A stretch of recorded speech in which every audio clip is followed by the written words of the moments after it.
kalau jadi wasit gitu ya di semua level itu gitu ya, entah di P2KD atau TF2KD, ya jangan ikut nendang bola kan, intelijen kecolongan. Intelijen kecolongan. Intelijen kecolongan. Waduh, ini Karena sebentar. Ya. Ini bahasanya begitu tajam sekali. Intelijen yang dimaksud ini intelijen yang seperti apa nih, Mas? peran pemerintah daerah ini ada di mana? Peran Pak Camat ada di mana? Peran Pak Bupati, PLT Bupati ini di mana? Peran Forkompinda ini di mana? Saya hanya melihat ketika acara-acara seremonial rantang runtung seakan-akan menjadi kompak, tetapi di proses penanganan persoalan-persoalan seperti ini saya tidak melihat gaungnya. Satu kata untuk PLT Bupati Bangkalan. Lemah. Satu kata untuk Forkopimda. Lemah. Satu kata untuk TFPKD. Tidak melakukan apa-apa. P2KD. Banyak yang tidak netral. Ketua DPRD. Harusnya tersangka. Sekda. Harusnya tersangka. Selamat datang di 0% Podcast. Bersama saya Badrus Bangkit, tuan rumah 0% Podcast. Dan tamu 0% Podcast kali ini saya mengundang seorang aktivis senior di Kabupaten Bangkalan yang saat ini menjabat sebagai Ketua Persatuan Alumni GMNI Kabupaten Bangkalan. Langsung saja saya sapa Mas Das Sukir Rahmat. Apa kabar Mas Das? Alhamdulillah. Baik Mas Fitrus. Sehat luar biasa ya? Sehat luar biasa. Puasanya lancar Mas? Lancar, alhamdulillah lancar. Tambah puasa tambah seger sepertinya. Ya, berkah puasa. Berkah puasa ya. Berkah puasa. Baik Mas Das, saya ucapkan terima kasih terlebih dahulu Ya. sudah meluangkan waktu ngobrol di 0% Podcast. Ya. Di sini saya ingin membahas terkait dengan peristiwa berdarah yang terjadi beberapa minggu terakhir ini. Ya. Ramai sekali diperbincangkan di media sosial. Peristiwa berdarah yang terjadi di tengah kota Bangkalan, Ya. yang motifnya sudah terkuat, Ya. pelakunya sudah tertangkap. Ya. Karena pemilihan kepala desa Ya. tahap 2 di Kabupaten Bangkalan. Kalau kita berbicara soal benar dan salah, menurut Mas Das, siapa sih yang harus disalahkan dan siapa sih yang harus dibenarkan dalam kasus ini? Kompleks ya Mas Badrus ya. Kondisi Bangkalan berdarah ini sebetulnya karena kita tidak belajar dari Pilkades serentak yang pertama. Seharusnya secara konseptual persiapan dan segala macamnya seharusnya jauh lebih matang dari Pilkades serentak tahap pertama. Tetapi poin yang mungkin ingin saya sampaikan yang pertama bahwa intelijen kecolongan. Intelijen kecolongan. Intelijen kecolongan. Waduh, ini Karena sebentar. Ya. Ini bahasanya begitu tajam sekali. Intelijen yang dimaksud ini intelijen yang seperti apa nih Mas? begini, ya intelijen semua, intelijen polisi ya. Ya, hati-hati loh Mas bicara Mas. Ya karena dengan kondisi Pilkades mulai dari awal pembentukan P2KD dan dari TF2KD, P2KD itu seharusnya proses pemantauan oleh mereka itu seharusnya sudah dilakukan secara komprehensif. Ternyata menurut Mas Das kecolongan. Saya katakan kecolongan karena memang seharusnya ini tidak terjadi. Berarti kan konflik Pilkades di desa yang bersangkutan tidak terpetakan. Makanya saya katakan kecolongan gitu kan. Terus yang kedua, di peristiwa itu kalau saya lihat dari media itu kan sudah ada satu mobil atau beberapa mobil yang sebetulnya pada saat itu juga itu lari ke Polres kan begitu.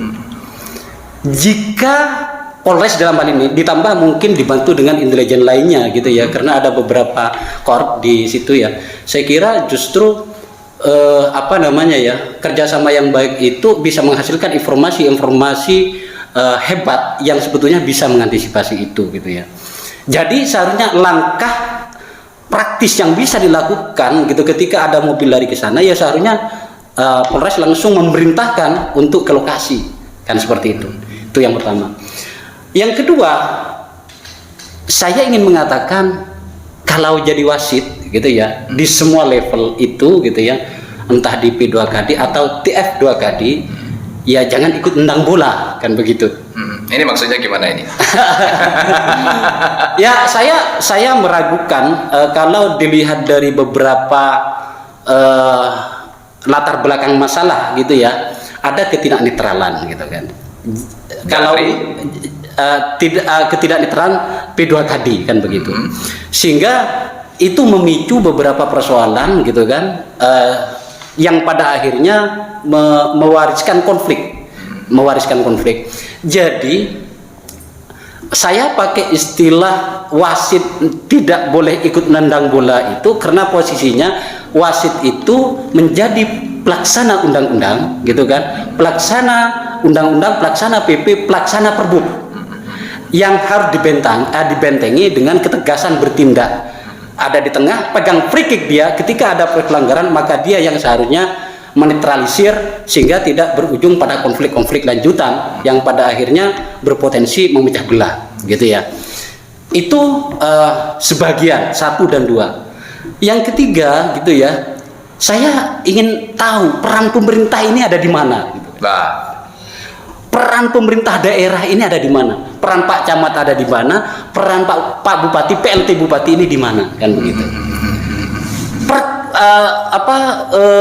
Peran Forkompinda ini di mana? Saya hanya melihat ketika acara-acara seremonial rantang runtung seakan-akan menjadi kompak, tetapi di proses penanganan persoalan seperti ini saya tidak melihat gaungnya itu. Tidak menggaung sama sekali menurut Mas. Bahkan saya tidak pernah melihat pemberitaan tentang bagaimana gerakan-gerakan yang mereka lakukan untuk bisa membangun opini, membangun secara persuasif bagaimana Pilkades ini menjadi Pilkades damai yang lebih berkualitas dari Pilkades serentak tahap pertama itu. Baik. Sebelum kita masuk terhadap peran pemerintah, tadi sebut nama PLT dan Forkopimda Kabupaten Bangkalan. Sebelum kita masuk ke situ ya, ini ditahan dulu nih. Saya pengen tahu dulu, dalam 1 minggu terakhir ini juga ramai diperbincangkan Rektor UTM ini kirim surat, ya kan, bahwa dalam pemilihan kepala desa ini tidak menyetujui dan tidak sepakat dengan pembatasan calon kepala desa. Ini bagaimana kalau menurut Mas Das? Itu baik saja gitu ya. Saya melihat, saya belum membaca isi suratnya seperti apa, tetapi apa sih sebetulnya di dalam demokrasi yang juga tidak ada batas? Enggak, maksud saya begini, apakah dalam kesemerawutan, tragedi berdarah, dan kehancuran dan sebagainya yang terjadi belakangan ini, apakah hal tersebut dampak dari Perpu, peraturan pemerintah, dan juga Perbu kalau menurut Mas Das? Ya, latar belakang bisa diantaranya itu yang mungkin di breakdown, diterjemahkan oleh panitia, diterjemahkan oleh calon, sehingga mereka membangun strategi bagaimana mengalahkan lawan yang sesungguhnya gitu ya, di luar arena itu dalam artian bahwa diputus diantisipasi bagaimana calon yang sesungguhnya itu tidak masuk ke gelanggang, tidak lolos sebagai calon. Itu fenomena yang menurut saya memang terjadi di Bangkalan, dan ini menjadi memang tidak fair. Apakah tidak adanya batasan gitu, calon jangan dibatasi jumlahnya itu secara kuantitas, apakah akan menjawab gitu ya, pertanyaan akan menjawab persoalan itu gitu ya. Saya katakan aturan baru, tidak adanya pembatasan itu pun juga akan memunculkan persoalan, karena akan muncul strategi baru lagi gitu ya. Anggaplah umpamanya kriteria pendidikan dan segala macam gitu ya. Terus tidak ada uji kompetensi, umpamanya siapapun boleh masuk asal memenuhi umur sekian gitu kan. Setuju atau tidak dengan pembatasan? Kalau pembatasan jumlahnya gitu ya, saya sepakat dengan Pak Rektor. Cuman berikutnya apa gitu? Batasannya apa saja setelah itu? Gitu. Jangan-jangan nanti masyarakat satu desa menjadi calon semua. Siapa yang akan memilih kalau jadi calon semua kan? Kembali ke pertanyaan yang awal saya tadi. Kalau berbicara soal benar dan salah, siapa yang harus dibenarkan dan siapa yang salah? Ya, polisi jelas bersalah, saya ingin katakan, karena antisipasinya kurang. Pemerintah Bangkalan tidak bekerja. Saya katakan kenapa dari awal tidak diantisipasi dengan kampanye damai itu, tidak dilakukan pendekatan-pendekatan terhadap wilayah konflik. Selain itu, gitu ya. Terus saya kira panitia dalam hari ini saya ingin katakan bahwa seharusnya tidak menjadi seharusnya menjadi netral gitu ya. jadi wasit begitu ya. Ya, wasit tidak boleh ikut menendang bola kalau istilah saya di awal tadi gitu ya. Jadi ini makanya saya di awal mengatakan bahwa ini sangat kompleks. Saya katakan kompleks ya karena memang variabelnya ada banyak gitu ya. Maka pembenahan di segala aspek ini sampai pada tahap pemilihan seharusnya ya kita harus belajar dari kondisi hari ini. Jika Pilkades ini dalam prosesnya cacat karena sudah ada berbagai kejadian gitu ya, yang sisa waktu yang ada ini ayo kita perbaiki dengan cara-cara yang baik. Kerja-kerja optimal kita, kerja-kerja polisi yang lebih maksimal, kerja-kerja pemerintahan yang dikomandani seharusnya oleh Pak PLT Bupati kita yang selama ini kinerjanya saya juga tidak tahu gitu, kerja apa selama ini gitu ya, karena tidak pernah melihat ada kerja-kerja konkret selain secara seremonial datang ke orang mati dan segala macam. Saya tidak melihat ada peningkatan kualitas kerja pasca ditangkapnya Pak Bupati pada saat itu. Masa sih Mas? Konkret saya tidak melihat itu, tidak ada pembenahan. Semelempem itu masa sih? Saya melihat ada persoalan terkait PIP bansos, terus juga ada persoalan kinerja, kualitas kinerja aparat gitu ya, aparat pemerintah di berbagai sektor itu tidak mengalami kuantitas perbaikan yang maksimal. Artinya memang kalau dikatakan stagnan, sepertinya malah justru stagnan dalam hal ini gitu ya. Oke, menarik itu untuk dibahas. Cuman sebelum masuk ke situ, apakah ada kemungkinan menuju tanggal 10 Mei, kurang lebih ada 25 hari lagi ke depan dalam pemilihan Pilkades ini, apakah ada kemungkinan nanti akan terjadi peristiwa berdarah lagi di Kabupaten Bangkalan kalau pemerintah dalam hal ini PLT Bupati Forkopimda yang Mas sudah sebutkan tadi tidak berubah dan tidak berbenah? Potensi konflik itu ada yang memanas di beberapa wilayah, gitu ya. Tanpa saya harus menyebutkan desa dan kecamatannya, dan itu di mafhum gitu ya, diketahui oleh halayak gitu kan. Antisipasi itu yang menurut saya harus segera dilakukan gitu kan. Pak PLT Bupati itu memiliki kewenangan gitu ya, kewenangan yang berbeda dengan yang lain jika terjadi persoalan-persoalan itu gitu kan. Seharusnya itu juga digunakan gitu ya. Apakah ada kemungkinan akan terjadi peristiwa berdarah lagi? Sangat mungkin. Potensi itu ada dan lumayan besar. Karena konflik-konflik yang menjalar walaupun mungkin api dalam sekam gitu ya. Ada yang bahkan secara terbuka gitu ya terjadi di beberapa wilayah di Bangkalan gitu kan. Kerja-kerja aparat, kerja-kerja pemerintah, kerja-kerja panitia seharusnya lebih dimaksimalkan lagi. Kenapa? Jika sampai terjadi peristiwa seperti peristiwa di depan kantor DPMD kemarin itu, ini sangat memalukan. Sangat memalukan bagi pemerintah Bangkalan, sangat memalukan juga bagi aparat dalam hal ini gitu kan. Kenapa? Berarti kan gagal mengawal proses-proses ini. Berarti tidak jeli melakukan pemetaan konflik itu dan mengantisipasinya gitu kan. Jadi kerja sama tokoh turun ke lapang dalam artian melakukan pendekatan gitu kan. Saya yang turun atau teh siapa yang turun dengan Pak PLT Bupati yang turun, Kapolres yang turun, itu berbeda Mas Badrus. Beda ya. Sign efeknya itu akan menjadi sangat luas. Oke. Kan seperti itu. Pertanyaan saya, kalau seperti itu, menurut Mas Dasuki, kerja dan kinerja PLT Bupati dan pemerintah Kabupaten Bangkalan terkait Pilkades tahap 2 ini bagaimana kalau? Ya, saya mengatakan selama ini saya tidak melihat ada sesuatu yang menonjol, yang luar biasa. Ya biasa-biasa saja gitu kan. Dengan potensi konflik sebesar ini dan sudah kita ketahui, halayak ketahui dari awal, seharusnya ada kerja-kerja ekstra. Ada antisipasi yang sangat ekstra. Ya contohnya paling tidak turun ke wilayah konflik itu. Jangan diam di pendopo, jangan tidur di rumah gitu. Kalau perlu tidur di wilayah konflik itu untuk bisa menyelesaikan persoalan itu gitu kan. Itu yang tidak dilakukan gitu. Oleh Pak Bupati dalam hal ini, oleh PLT Bupati ataupun bahkan mungkin oleh aparat ya, aparat kepolisian gitu kan. Sehingga meledaklah. Ini persoalan sederhana. yang sudah diketahui bahwa dari awal desa-desa yang bermasalah itu sudah diketahui dari awal bahwa itu konflik berpotensi berdarah-darah gitu kan. Dan ternyata meletusnya itu sangat luar biasa dan menyita tidak hanya perhatian di Bangkalan tapi ini regional dan nasional gitu ya. Bahkan orang-orang di Jeddah, orang-orang di Malaysia itu ngupload itu semua gitu. Video asli yang saya kira belum ditutupi dan segala macam sudah diupload di mana-mana kan begitu. Mengerikan ini. Gitu. Apakah PLT Bupati ini masih konsentrasi terkait dengan kasus lelang jabatan Bapak Bupati atau bagaimana? Ya saya kira kan itu persoalan yang berbeda, tetapi dia juga harus bertanggung jawab. Berbeda bagaimana? Ya berbeda kalau dalam pecah artian konsentrasinya nanti kan nggak bisa. Ya saya kira begini gitu loh, persoalan tanggung jawab dia sebagai PLT dia harus lakukan. Ini berhubungan dengan persoalan konflik dan mengancam nyawa, kan begitu kan? Persoalan bahwa dia terlibat, ada indikasi terlibat, dia menyatakan di fakta persidangan bahwa ada setoran kepada Ketua DPR di Bangkalan, uang 1 M dan segala macam. Itu fakta persidangan, Mas Badrus, yang kita ikuti gitu kan.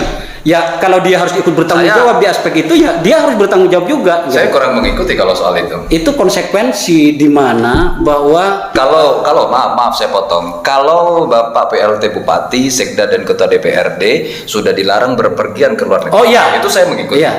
Ya, kalau soal dana 1 M itu gimana? Ya dilarang karena diantaranya fakta persidangannya itu gitu. Kalau tidak ada persoalan seharusnya kan tidak dilarang. Di antara fakta persidangan itu ya karena pengakuan itu pengakuan Pak PLT Bupati sebagai wabuk pada saat itu gitu ya. Jadi menurut saya hal yang seperti itu seharusnya juga tidak menyita waktunya gitu kan.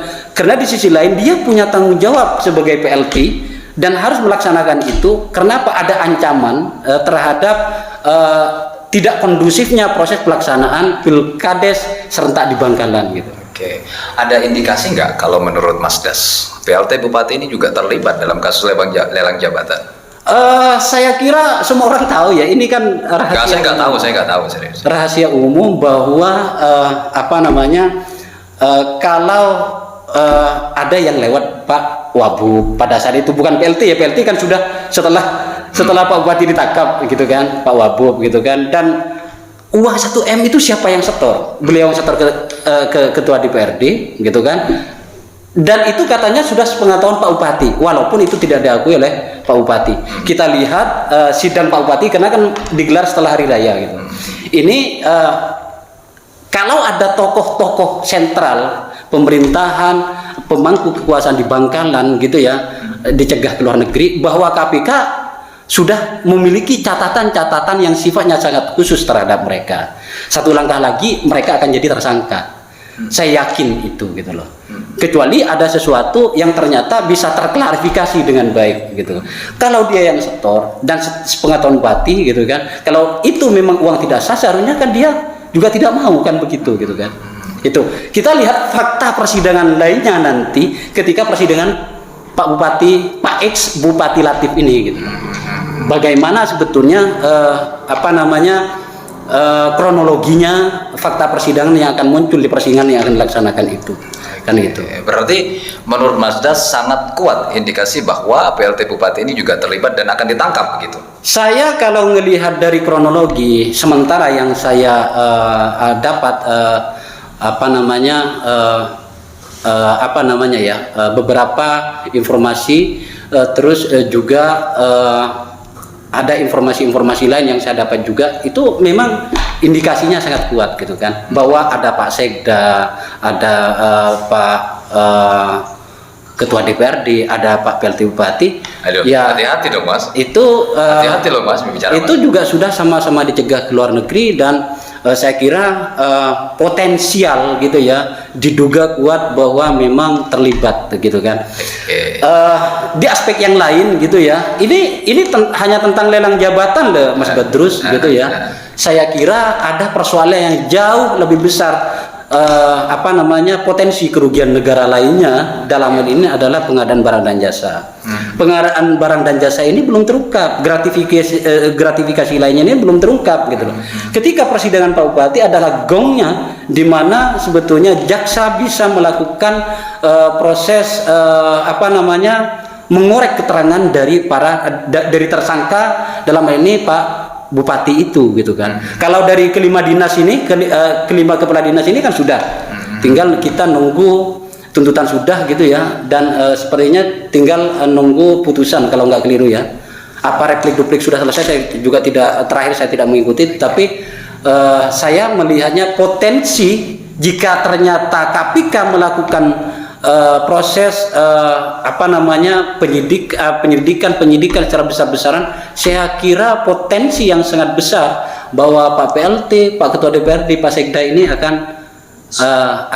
ke sana, arahnya akan ke sana. Akan ke sana gimana maksudnya? Ya akan tersangka. Saya melihatnya ke sana. Kecuali memang pada akhirnya terklarifikasi ya. Ada sesuatu yang bisa membuktikan gitu ya. Bahwa dia tidak terlibat. Tetapi sebaliknya, jika ternyata jaksa KPK gitu jeli dan bisa membuktikan dugaan-dugaan itu dan fakta persidangan yang kemarin, ya tidak bisa kita tolak kan. Oke, baik Mas Das, kita kembali ke soal Pilkades nih ya. Tahap 2 yang akan diselenggarakan di 10 Mei depan. Berbicara soal PLT Bupati, lelang jabatan dan sebagainya tadi, kalau berbicara ke Pilkades lagi, ya kan? Ini sebetulnya kalau menurut Mas Das, apakah PLT Bupati yang kurang tanggap dan kurang tegas turun ke bawah, atau KTFPKD atau KP2KD? Ya. Ataukah perbubnya yang bermasalah? Saya kira memang ada persoalan di semua lini, Mas Petrus ya. Kompleks begitu ya? Iya, bahwa kalau bicara Pak Rektor tadi mengatakan bahwa jangan ada batasan calon karena undang-undangnya tidak membatasi itu. Justru PP ya, peraturan pemerintah di bawahnya yang membatasi gitu, dan itu memicu konflik karena timbul penyiasatan calon ingin mengalahkan, berstrategi mengalahkan lawan yang sesungguhnya di luar arena kan begitu. Di luar arena dalam artian bahwa digagalkan tidak sampai masuk menjadi kontestan Pilkades gitu ya. Ya di sisi lain bahwa memang itu PP berarti yang bermasalah jika berhubungan dengan persoalan pembatasan. Karena yang membatasi adalah PP. Terus ada Perbub. Perbub itu ada beberapa persoalan juga yang menurut saya gitu ya. Itu juga menjadi pemicu konflik. Ya mungkinlah diantaranya adalah sampai ke persoalan background foto umpamanya ya, itu diatur gitu kan. Seharusnya foto barangkali gitu ya cukup 3x4 6 lembar gitu. Sampai ke persoalan background foto itu diatur itu kan pakai dasi atau enggak? Ya, pakai dasi atau tidak. Itu kan seakan-akan mengada-ngada gitu kan.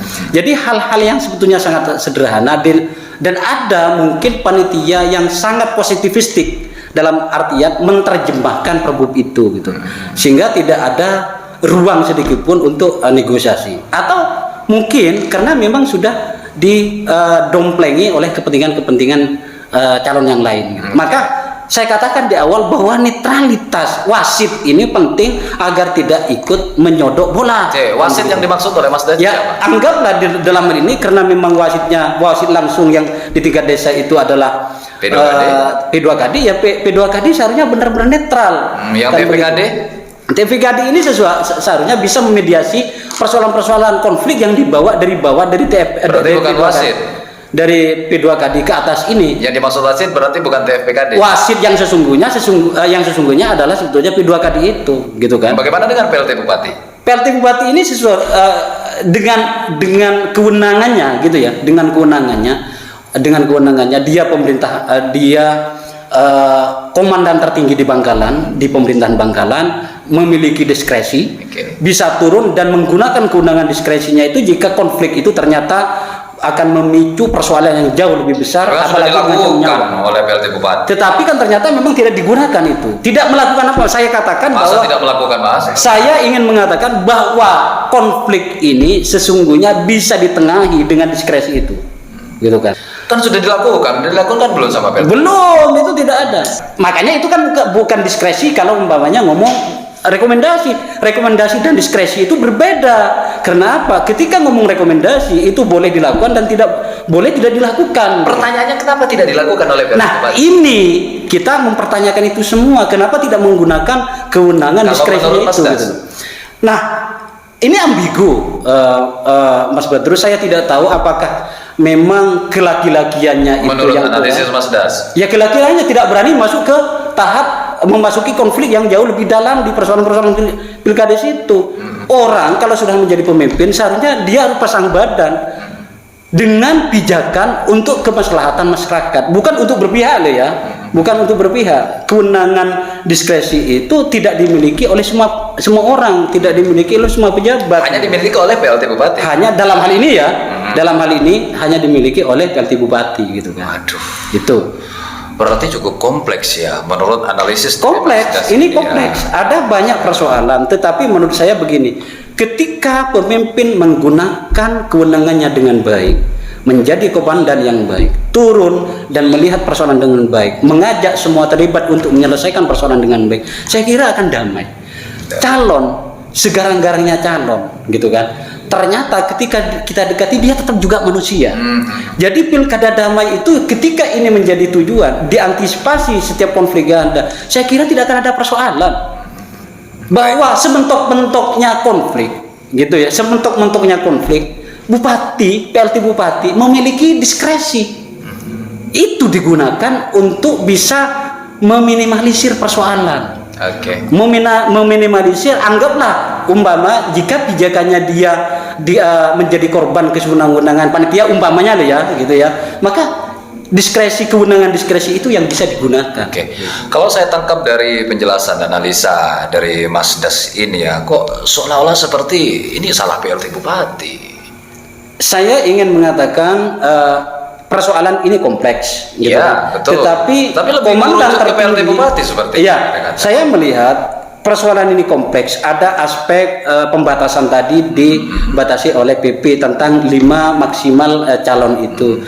Terus ada Paham. Tapi kan lebih mengerucut ke PLT Bupati sepertinya. Nah, sebagai komandan, Kenapa poinnya di PLT Bupati? sebagai komandan Forkompinda, menurut saya bisa mengajak panglima yang lain untuk turun gitu ya, untuk membuat semuanya menjadi kondusif. Baik. Bukan hanya secara seremonial ngumpul seakan-akan kompak dan segala macam. Ya buktinya ya ternyata seperti ini kan. Baik, apa yang ingin Anda katakan terhadap PLT Bupati? Semoga nonton podcast ini. Ya saya kira begini, bahwa ini masih ada waktu untuk membuktikan gitu ya, bahwa pemerintah Bangkalan bisa melakukan upaya-upaya agar pilkada serentak ini bisa lebih maksimal, bisa lebih damai, bisa menghasilkan sesuatu yang lebih baik dengan hasil pilkada yang jauh lebih baik, gitu ya. Artinya ya kerja-kerja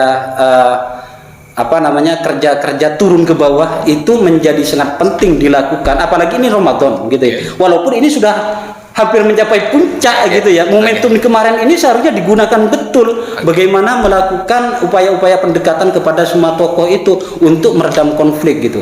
Saya tidak membayangkan seandainya kita tidak dihadapkan pada bulan Ramadan, jangan-jangan ledakannya tidak hanya yang kemarin itu, tapi yang lain juga meledak gitu kan. Ada meledak-ledakan lain begitu ya. Oke. Baik, Mas Das. Kalau menurut saya tidak hanya berakhir di analisa Mas Das saja, tentunya harus memberikan solusi dong. Oh ya. Sosok Pilkades ke depan idealnya ini seperti apa sih kalau menurut Mas Das? Ya, saya kira, saya berharap ya dalam bayang-bayang saya sebelum terbentuknya TF2KD, sebelum terbentuknya P2KD kemarin, saya membayangkan bahwa kita lahir batin seharusnya sudah lebih siap. Secara konseptual juga seharusnya lebih siap. Masyarakat juga lebih siap, para calon lebih siap. Jadi saya berpikir bahwa ternyata justru kebalikannya gitu ya, kebalikannya sampai pada akhirnya ada banyak hal yang menjadi pemicu konflik dan ternyata ya berujung di persoalan berdarah-darah itu. Saya ingin menyatakan seperti ini, bahwa kekuasaan yang seperti apa yang harus menghalalkan darah saudaranya. Nah, Mas, pertanyaan saya, sosok Pilkades idealnya ke depan ini seperti apa? Sebagai solusi juga dong. Artinya begini gitu ya, bahwa secara konseptual seharusnya Pilkades ini jauh lebih matang sehingga Pilkades ini bisa berjalan dengan baik. Calonnya. Saya berpikir begini. Caranya gimana? Saya begini. Transformasi budaya demokrasi yang belum berjalan dengan baik gitu. Masih pakai cara-cara yang sangat konvensional itu gitu ya. Itu seharusnya sudah ditinggalkan dan bertransformasi pada konsep berpolitik yang santun, yang cerdik, yang cerdas gitu.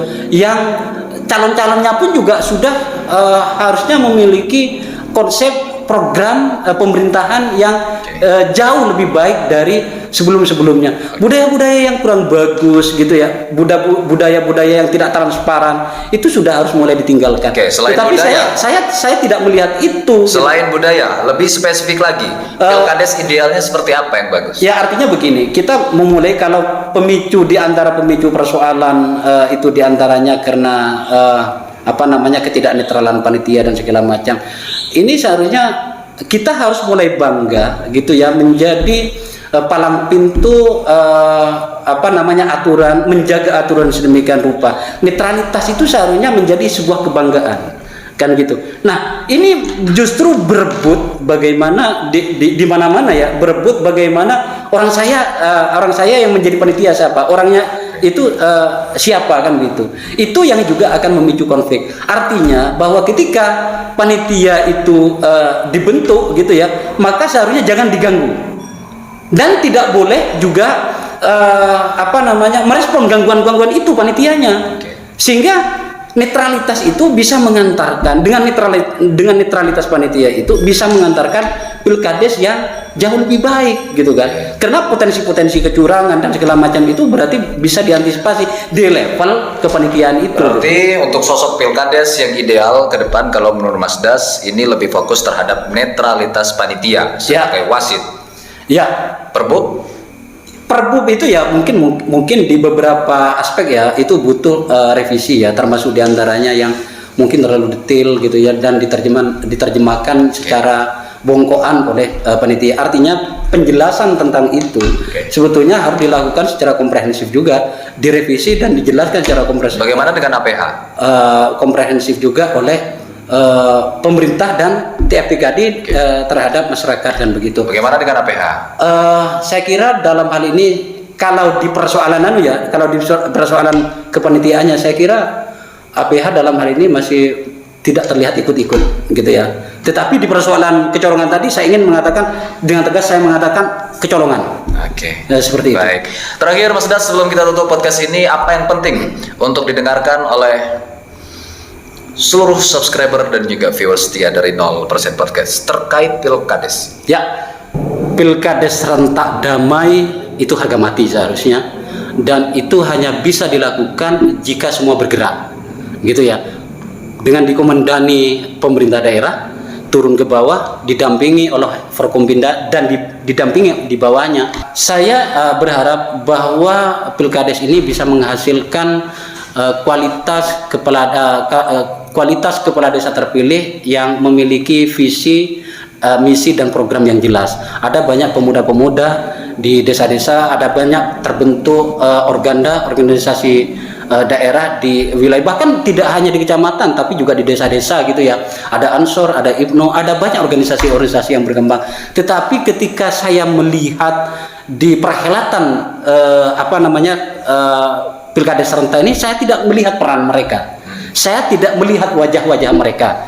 Masih dengan konsep lama, budaya lama, tidak ada program-program yang mencuat, ngomong transparansi, visi yang tajam gitu ya, melihat masa depan pembangunan desa itu seperti apa. Tidak ada itu gitu.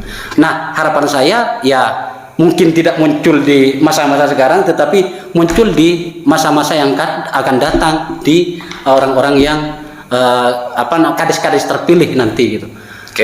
Karena kita memang apa yang bisa diharapkan dengan kondisi-kondisi yang terjadi belakangan ini. Kita tidak bisa berharap kita tidak boleh mempertahankan budaya-budaya yang seperti itu gitu loh. Budaya-budaya yang sangat merugikan seperti itu. Oke, baik. Iya. Satu kata untuk PLT Bupati Bangkalan. Lemah. Satu kata untuk Forkopimda. Lemah, Satu kata untuk TFPKD. tidak melakukan apa-apa. P2KD. Banyak yang tidak netral, Ketua DPRD. harusnya tersangka. Sekda. Harusnya tersangka. Waduh. Oke. Oke. Luar biasa ini Mas Das ini. Luar biasa. Tapi hati-hati loh Mas. Ini direkam loh Mas. Kita apa? Oke baik, terima kasih subscriber setia dan viewers dari 0% Podcast. Semoga ini dapat menambah referensi ya. Dan juga bagaimana kajian-kajian Anda tentang bagaimana Pilkades tahap 2 di Kabupaten Bangkalan ini. Ayo bersama-sama kita ciptakan Pilkades yang aman, damai, dan kondusif ya Mas Das ya. Sehingga tidak dapat lagi memicu perpecahan di tengah masyarakat Kabupaten Bangkalan. Demikian, saya terus bangkit, sehat, sukses, dan murah rezeki Mas Das. Amin, amin. Ya. Terima kasih sudah hadir di 0% Podcast. Damai.